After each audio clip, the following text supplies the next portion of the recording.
Hello, my name is Corey Wilson, candidate number 4460. This is my response to the Creative Critical Reflection question number 3. The question reads, how did your production skills develop throughout this project? At the start of my journey into making a music magazine, I was very inexperienced at doing anything regarding digital design. However, throughout my journey, I gained plenty of experience and skills, bringing my design capabilities to a whole new level. My initial skills were basic photography, practically no editing capabilities. I was familiar with basic software, and I had limited design knowledge. Here's the steps I took during the research and planning stages. Initially, I conducted plenty of research on the conventions and magazines, some music related and some not, and I attempted to recreate many of these conventions in my final product. I then practiced capturing plenty of photos. I went out and tried many types of shots, high angle, low angle, eye level, etc. I also messed around with the lighting and the time of day, as well as props and actors, to see what would work best for my project. The final stage was content planning. I went through a multi-step draft stage in order to determine the layout of the pictures, the text, and every other element on my final product.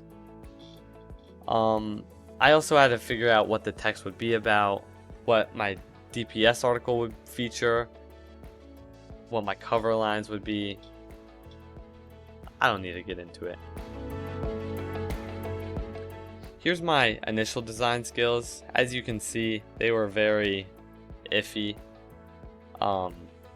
messy, illegible. The color scheme isn't really there, just very rough at the start here.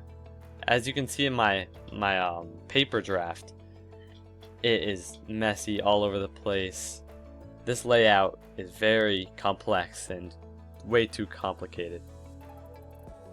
While this isn't my final design layout skill showcase, it does show how I improved at the draft stage of my project.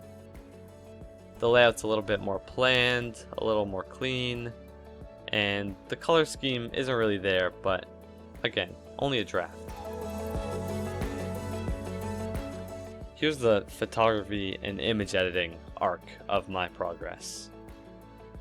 Starting off, I didn't know very much about photography. I knew a couple camera angles and some film techniques, but aside from that, nothing. At the intermediate stage, I practiced many different shots, and I became more familiar with high angle, low angle, two shot, over the shoulder shots, but important terms like rule of thirds were still very foreign to me. By the time I had finished my project though, I had become pretty proficient in picture taking. I also was able to work on my photo editing skills much more, like in Photoshop and Adobe. Feedback and revisions. An important step of the process was collecting feedback from some of my peers. I sent out a survey and I sent them my magazine, and then when I got them back, I analyzed them. I looked at which critiques were necessary and which were more suggestions, and in the final stage, I implemented them. The ones that were necessary, I fixed. Mostly had to do with typos and issues with fonts, cut off text, etc. But the non-necessary ones, I only changed few for aesthetic purposes. Here's my final product. I think it came out really well. As you can see, the layouts are clean, structured more properly. As you can see with the columns here, the images all just looks very clean, very well structured, much better than my early work. So throughout the process of making my magazine, went through many research, planning, production, revision, many stages. And though it was a bumpy ride and I started off with some pretty rough skills, my photo editing, photo capturing, magazine creating, overall design skills were all able to improve so much, and now I am at an incredibly high level compared to before. Thank you so much for listening.